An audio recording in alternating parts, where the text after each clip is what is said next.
E sad kad si se sjebu, kad si se dobro povrijedio, prvo što trebaš raditi, kupiš sebi kolač ili sladoled ili upališ roštilj i dobro to proslaviš. Jer ćeš biti puno bolji od onih koji se nikad nisu povrijedili. O bilo kojem sportu da se radi, povrijeda će biti. Obavezno će biti povrijeda. Posebno ako hoćeš da budeš bolji od ostalih. O tome ne trebaš uopšte razmišljati. To će se obavezno desiti. Ti ćeš se obavezno povrijediti. Ali to ne smije zaustaviti tvoj napredak.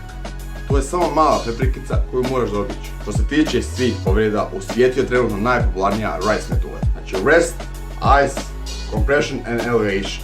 Ili na našem odmor, led, kompresija i podizanje povrijeđenog dijela tijela. Ali to je povednik glup.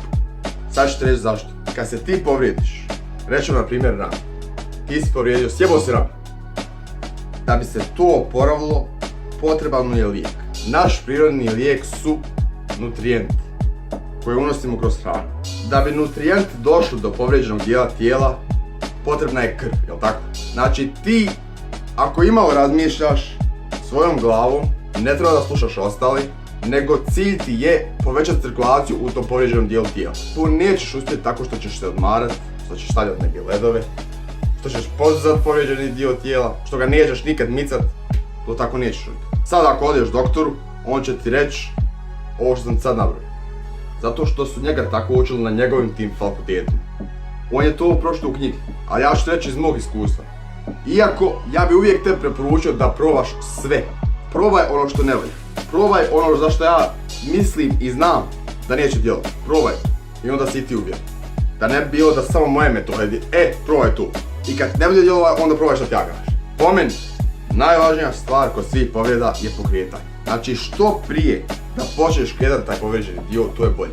Isto tako zagrijani oblozi. Isto tako zagrijano cijelo tijelo. Jer ti kad povisiš temperaturu u cijelom tijelu, tad je bolja cirkulacija. Tad će doći više krvi u povrijeđeni dio i samim tim više kisika i nutrijenata iz hrane koji su mu tad prijeko potrebni za oporavak.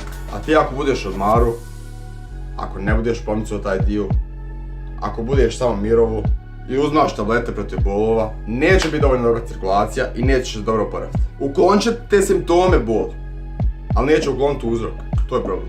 Bol je znak da tu postoji neki upalni proces. Bol je super. Tebe ako ne boli, onda ne valja. Ti ako si se povrijedio, mora postojati bol, mora postojati upal. I kad sama od sebe to prestane, tad se održi.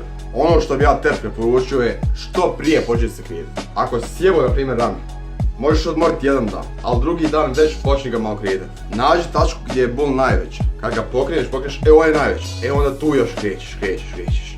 Dok ne bude bolje. Kroz par dana će biti puno bolje nego ovamo kroz par mjeseci, ako odmaraš. Nakon toga uzmeš male tegiće i sa njima radiš puno ponavljanja. Od 30 do 100 ponavljanja. Na primjer uzmeš ove tegiće male od kile, 2 i to radiš. I kad si to uradio, onda ako možeš počneš raditi malo slekove, počneš raditi malo veće težine, više ponavljanja i to je već izvješće. Isto tako, ishrana je vrlo bitna. Jer tijelo kad je povrijeđeno, kad postoji neka rupa, potrebno je puno više nutrijenata da se to nadoknadi, da se to oporavi. Tako da unosi što više proteina, ubaci vitamina, multivitamine, ubaci cink koji će ti pojačati imunitet, jer imunitet slabi. Imunitet slabi kad si ti kod nekom reakciju. Možeš ubaciti ugljikohidrata koliko god hoćeš, šećera, šta god ti hoćeš. Što više je to bolje. Jer tijelu je glavni cilj da se oporavi. Ne zanima ga sad ništa ostalo. Cilj je da preživi, ukoliko je živo da bude što življi, da bude što bolji. Ti se sad sjebao, treba se odjevati. Da kontaš. Uz to ubaciš još masaže i istezanja svaki drugi treći dan. I to će biti dobro. Sad kad se dobro sjebao, dobro se je odjevi. I pokaži im što je reći. Jesi me čuo? Hoš!